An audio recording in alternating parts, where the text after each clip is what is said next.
Nueva York destruye y construye. Barrios enteros desaparecen en una década. Restaurantes que parecían eternos cierran de un año para otro. Pero en el East Village, en una calle que casi nadie conoce, hay una puerta verde que no se ha movido. Este lugar abrió cuando Abraham Lincoln no era presidente, cuando el barrio era un slum irlandés y la cerveza valía 5 centavos. Este lugar ha sobrevivido gentrificación, guerras, una pandemia, la prohibición, y el día de hoy vamos a entender por qué. Behind the bar.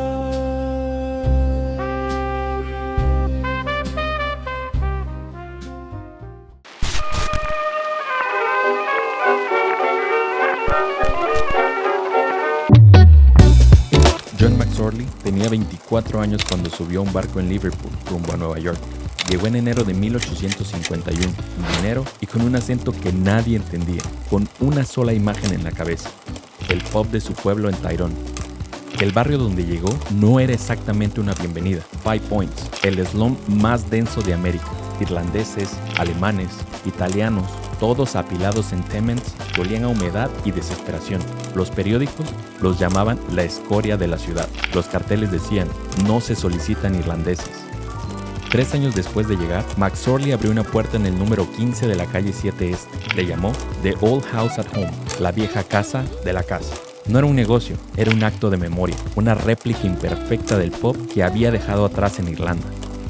Acerrín en el piso para absorber el barro de las botas. Cerveza en 2 variedades, clara y oscura. Queso, cebolla cruda y galletas en la barra, gratis, para que nadie se fuera con hambre. Aquí no hay menú de cervezas, no hay lista de opciones. Te traen 2 vasos, siempre 2.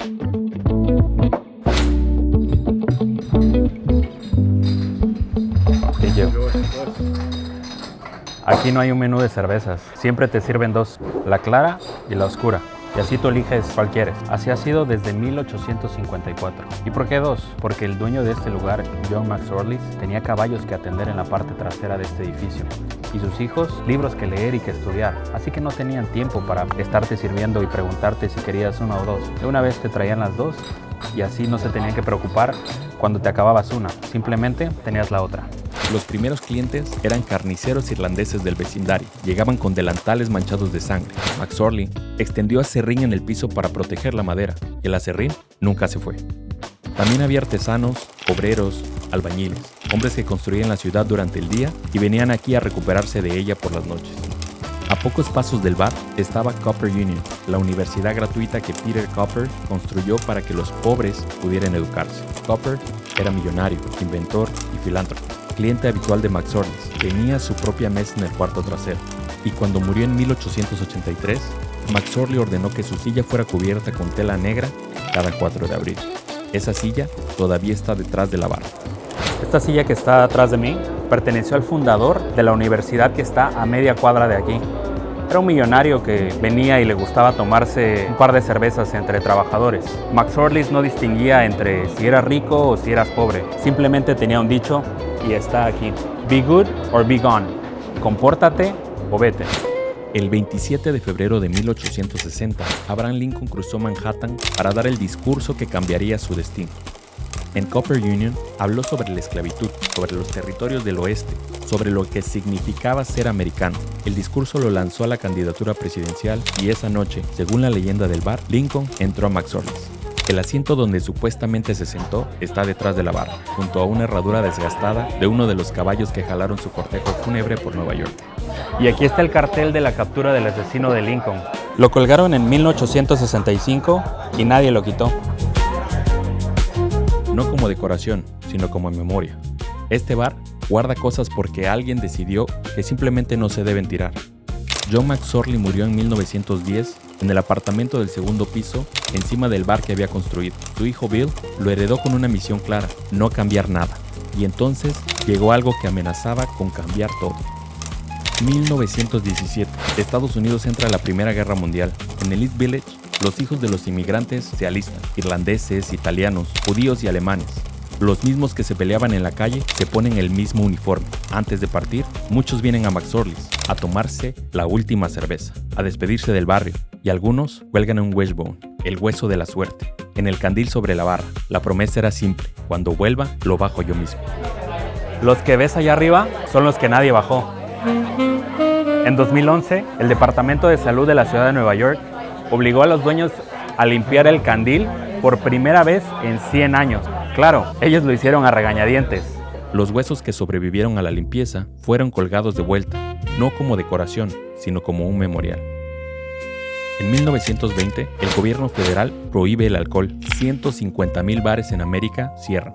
McSorley's no cerró. Bill McSorley's empieza a vender Near Beer, una cerveza con tan poco alcohol que técnicamente era legal. Pero en el sótano, 3 veces por semana, un cervecero retirado elaboraba el Ale Real. El hecho de que tantos oficiales de policía y políticos de Tammany Hall bebieran en McSorley's garantizaba que nadie hiciera preguntas incómodas.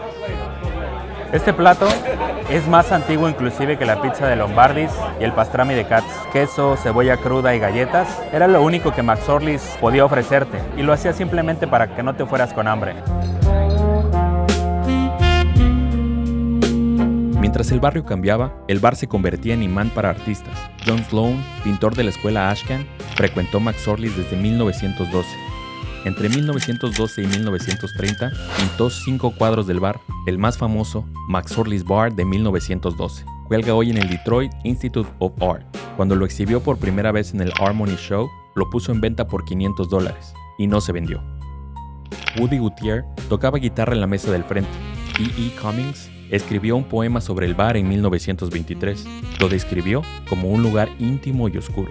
Joseph Mitchell, de New Yorker, lo visitó en 1940 y escribió un perfil que relanzó el bar ante el mundo. El título del artículo era el mismo que John McSorley le había dado al bar cuando lo abrió: The Old House at Home.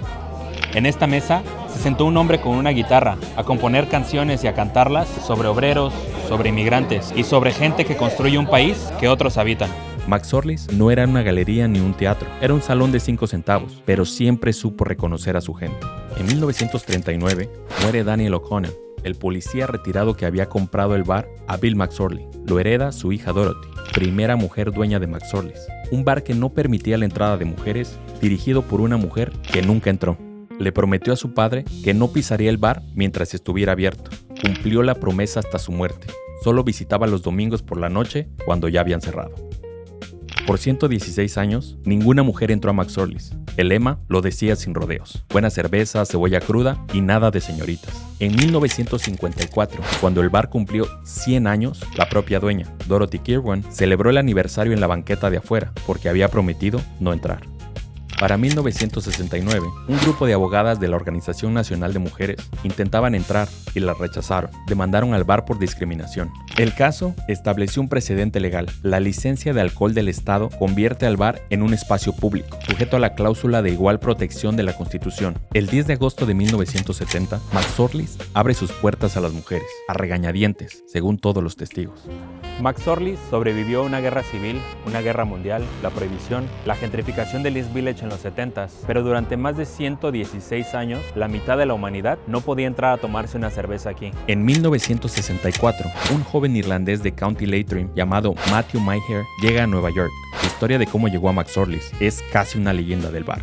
El carro del dueño Harry Kirwan se descompone en una carretera de Irlanda. Maher lo levanta. Kirwan le promete trabajo en Nueva York. Maher empieza como mesero y para 1977 compra el bar. Pero la decisión que salvó realmente a McSorley's no fue comprar el negocio, fue comprar el edificio entero. La gentrificación del East Village en los años 80 y 90 barrió con decenas de negocios. Los dueños de las propiedades incrementaban el precio de la renta y los negocios simplemente desaparecían. Matthew Maher entendió algo que muy pocos entendieron: no puedes sobrevivir si no eres dueño del suelo donde estás parado. En 1994, la hija de Matty, Teresa Maher, se convierte en la primera mujer en trabajar detrás de la barra. Hoy es la dueña y el bar sigue en la familia.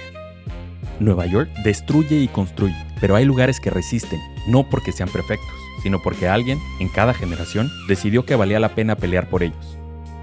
John McSorley construyó una Irlanda en Manhattan porque necesitaba un lugar al que pertenecer. Bill preservó ese lugar como un santuario a su padre. Dorothy lo cuidó desde afuera y en silencio. Matty Maher compró el edificio entero para que nadie pudiera quitárselo. Y Teresa está detrás de la barra. Siempre 2 vasos.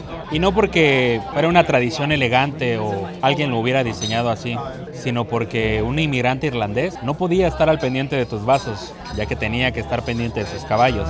Y eso, esa imperfección práctica, se convirtió en la cosa más constante de esta ciudad. 170 años, 2 cervezas, un piso de acerrín y todavía aquí. Detrás de cada bocado hay una historia, y esta fue la de McSorley's. behind the bar.